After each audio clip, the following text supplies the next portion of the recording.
estimados amigos, muy buenas tardes.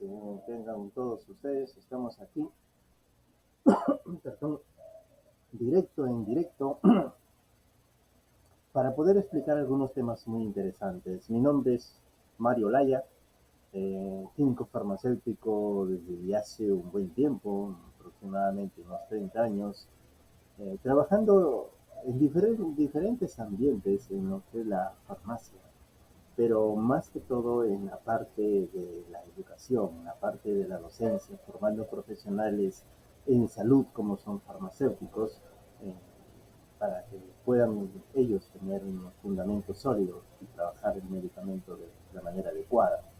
En esta tarde tenemos un tema muy interesante que vamos a tratar de resumirlo sucintamente, pues, con algunos ejemplos, algunas ideas, ah, fundamentando algunas otras y aumentando algunos conceptos que necesitan explicación. Tenemos el uso racional de medicamentos, específicamente en tres grupos de edades, que son los niños, gestantes y adulto mayor, que son las personas más vulnerables con respecto al uso de los medicamentos en esa etapa de sus vidas. Ah, conocemos, vamos a empezar con los niños. Los niños en sí son un grupo de personas muy especiales que debemos de saber tratarlas.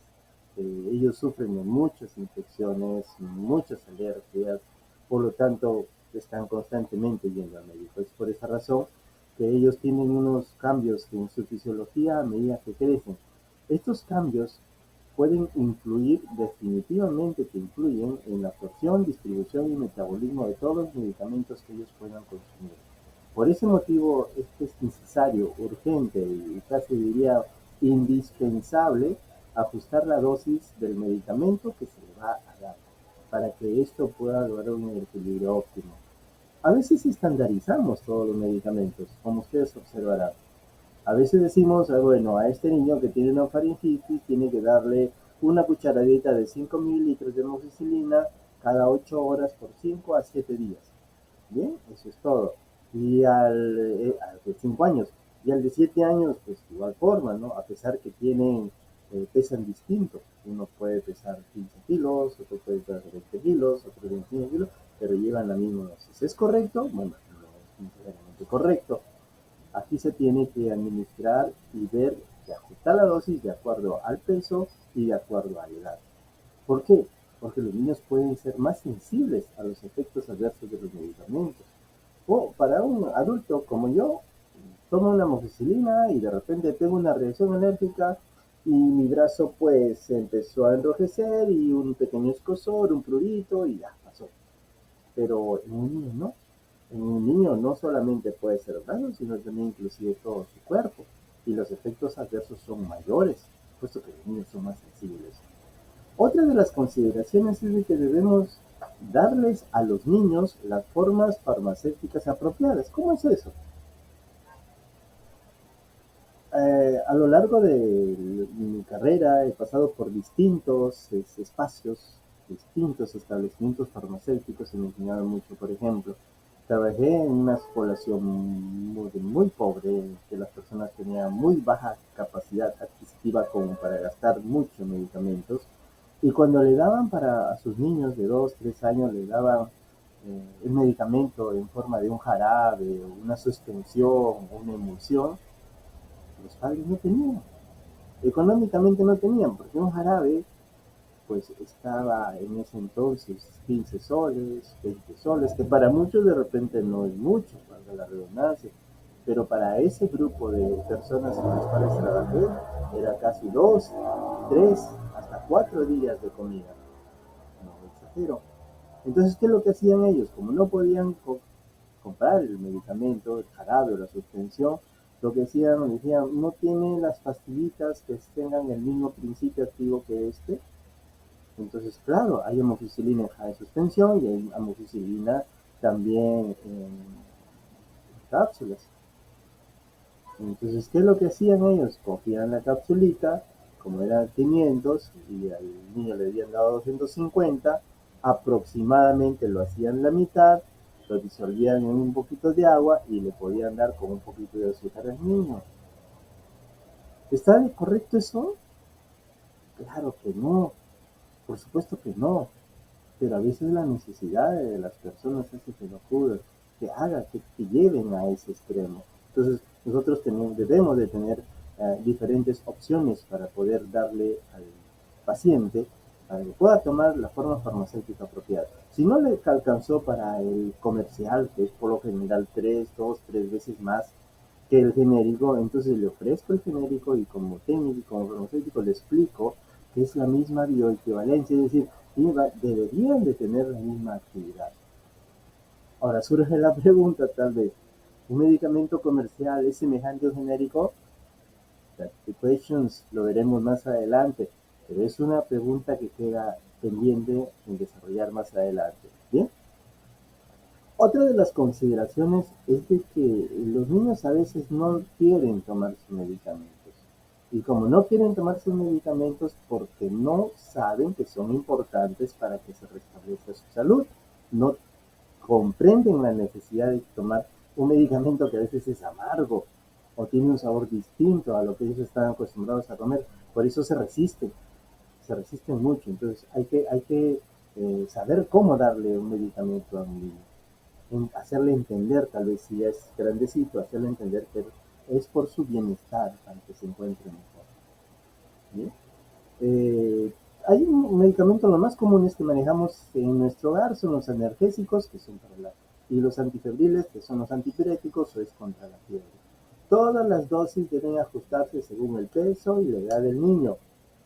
Lamentablemente no tenemos esa costumbre, ya sea con los prescriptores como los que dispensamos, en este caso los farmacéuticos o los técnicos también, ¿no? Antibióticos que se utilizan, acitromicina, acitromicina, una serie de antibióticos que se utilizan para las infecciones en el niño. Algunas recomendaciones un tanto sucintas, prácticas. La principal de ellas, que cada que tú observes que tu niño esté enfermo y que creas que tienes la solución para darle, por favor, no lo hagas. Primero consulta con un profesional de la salud. Y cuando hablo de un profesional de la salud, no necesariamente es un médico. Hay cosas que se pueden manejar en la farmacia.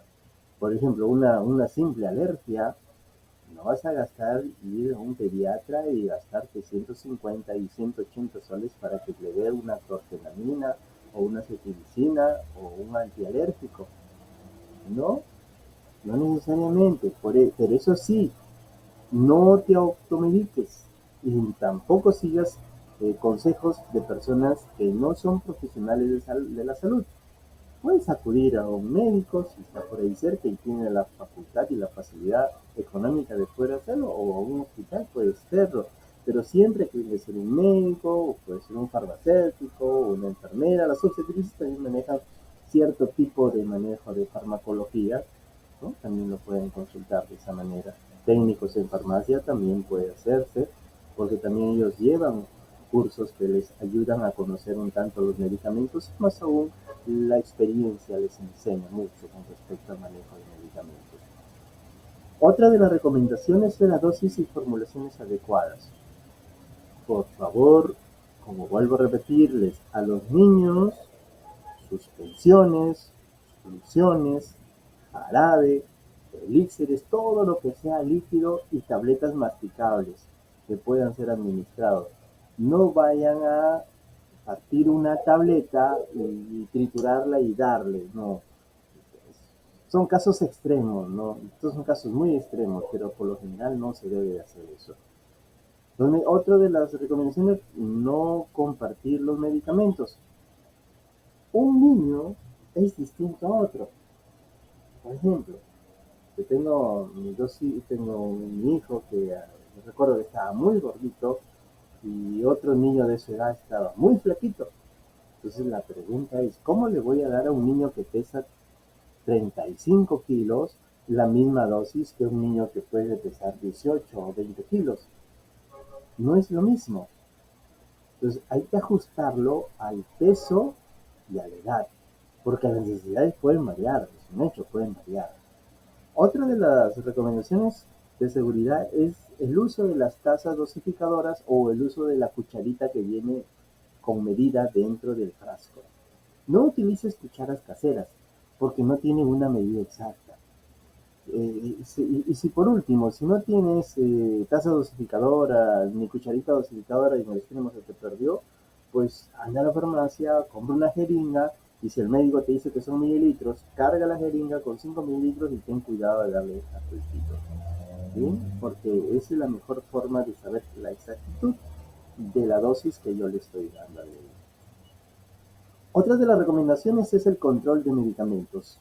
Mantén todos los medicamentos fuera del alcance de los niños. Esa es una letanía, pero valga la redundancia, es muy importante porque muchos niños son muy traviesos y a veces hasta les gusta el sabor del jarabe porque es dulce y sabe a fresa, o sabe a naranja, o sabe a plátano y se lo pueden tomar todo.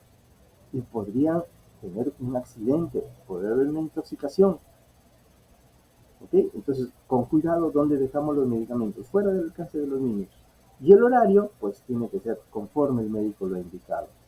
Y si por A o por B tú ves que ya es tu paciente, tu bebé está ya libre de problemas, ya no tiene ningún efecto, y tú quieres de repente, si son cada 8 horas, quieres reducirle a cada 12 horas, o si el médico te dijo 7 días y quieres reducirlo a 4 o a 5, entonces simplemente una llamada con tu médico o si no puedes consultarlo, consúltalo con el farmacéutico de la botica o de la farmacia.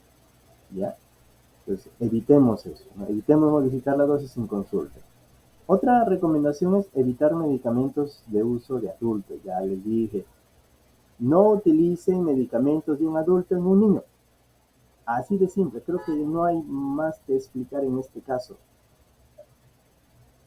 Son excepciones, ¿no? Como converso con mis alumnos siempre, lamentablemente en este video no podría conversar todos los detalles porque es corto el tiempo, pero hay formas de cómo hacerlo, hay formas y formas, pero en conclusión, evitemos consumir de un niño, darle a un niño un medicamento de uso adulto, porque no es así, no está hecho para eso. Y diríamos, una situación que se presenta constantemente en nuestro hogar, especialmente a los padres que tenemos niños pequeños y que de vez en cuando le da algún fiebre, ya sea por una infección viral o bacteriana, más, a veces llega hasta más de 39.5, que ya es un poco complejo, más complicado. Pues, ¿cómo lo trataríamos? ¿Qué haríamos? ¿Qué hacemos? ¿Llevarlo al hospital, tratarlo en ese momento, darle qué cosas hacemos? Bueno, creo que podemos hacer muchas cosas, como por ejemplo, lo importante y lo básico en esto es disminuir la fiebre, ¿sí? Ya, ese es un caso que lo trato con mis alumnos en la clase, es un motivo de un debate, de una intervención por parte de ellos, por eso lo voy a dejar un tanto de lado en este caso y me voy a pasar al otro tema que es, diríamos que hasta debería de tocarse con pinzas en nuestros queridos y a veces hasta olvidados adultos mayores. Sí, claro que sí, son olvidados, muchas veces olvidados, los dejamos olvidados así de simple. ¿No? Ellos que han dado muchas veces toda su vida para el mantenimiento de su familia, se han esforzado, se han levantado 3, 4 de la mañana, han salido a ir a su trabajo a las 5, regresan a las 7 de la noche para recibir las quejas de la mamá, de los hijos, ha tenido que solventar todos los gastos de alimentación, los gastos de medicina, los gastos de vestido, educación, etcétera. Y luego, cuando llegamos a una edad que ya no nos podemos valer por nosotros mismos, ¿qué hacemos? Nos olvidamos.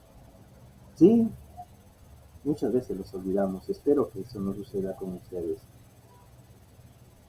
Vamos a tener una actividad en estas semanas que vienen con nuestros alumnos de farmacia comunitaria. Vamos a ir a un asilo a poder darles una alegría a estos ancianitos. Pero bueno, ese será otro tema. ¿Cuál es uno de los problemas grandes que tienen los ancianos? Como tienen una dolencia, o sea, nuestro cuerpo conforme avanza la edad empieza degradándose y los órganos ya no son los mismos, nuestro metabolismo reduce, puede haber enfermedades que son recurrentes en los ancianos como una hipertensión arterial, en algunos casos tristemente diabetes, hipercolesterolemia, algunos problemas de artritis, artrosis, etcétera, etcétera. Entonces, y muchos más que hay, por supuesto. Entonces, ¿qué hace el médico? Trata de juntar los medicamentos para tal o cual afección. Si tiene tres afecciones, vamos a suponer que un paciente tiene hipertensión arterial, diabetes y una artritis. Imagínense. Entonces, ¿qué tiene que hacer el médico? Le tiene que darle para las tres. Pero ojo, aquí también que a veces este tipo de interacciones, cierto que son evaluadas con un riesgo-beneficio, pero a veces la naturaleza individual de cada adulto es diferente y puede procesar el metabolismo de diferente manera. Inclusive puede haber interacciones entre medicamentos y efectos secundarios que se pueden potenciar, que son parte del medicamento, pero en algunos casos no son muy graves, en como otros sí. Entonces se debe evaluar adecuadamente al paciente adulto mayor para instaurarle un tratamiento de naturaleza crónica, o sea, para toda su vida. Una hipertensión es para toda su vida, una diabetes para toda su vida. Consideremos mucho, ojo, aquí atención a todos ustedes, consideremos mucho que la función hepática y renal en el anciano está disminuida a partir de ahí. Y si está disminuida, ¿qué va a pasar con los medicamentos que ingresan a nuestro organismo? Simplemente no se van a metabolizar adecuadamente como lo metabolizo yo o un jovencito de 20, de 30 o de 40. ¿Y eso qué sucede? Aumenta el riesgo de toxicidad en el adulto mayor. Más aún, si son sensibles a los medicamentos, más aún.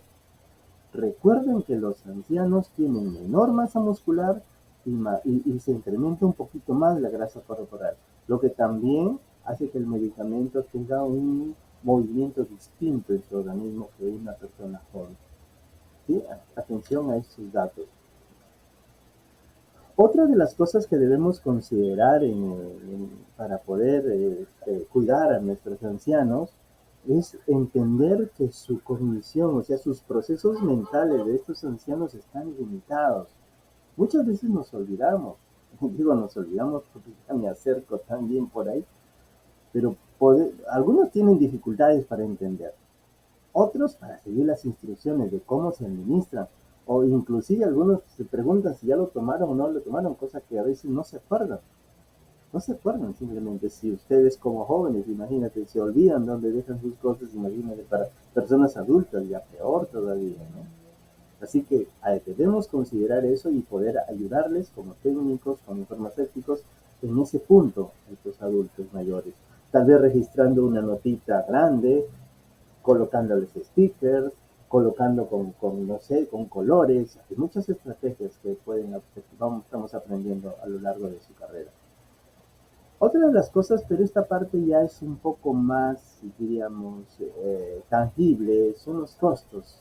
Los costos. Muchos adultos mayores enfrentan limitaciones económicas, muchos en realidad. Nuestro país no es ajeno a esta situación. Hay muchas personas que dan el Estado, a veces esperamos mucho del Estado cuando no debemos esperar mucho de él. Pero muchos de ellos enfrentan limitaciones económicas y tenemos que darles una opción segura y cómoda a este tipo de pacientes. Ahora, otro de los aspectos que debemos de hacer que ellos puedan cumplir con sus citas médicas. A veces los ancianitos son un poco tercos, son gente que ya ha vivido, está cansada muchas veces de que lo manoseen, de que lo lleven para un médico, lo lleven para otro y a veces ya no quieren ni moverse de su casa. Pero podemos ayudarles dándoles ánimos, haciéndoles recordar su tratamiento, su terapia, a veces hasta sus citas si somos un poquito más condescendientes con ellos. ¿Correcto? Muy bien. Hasta aquí tenemos la primera pausa.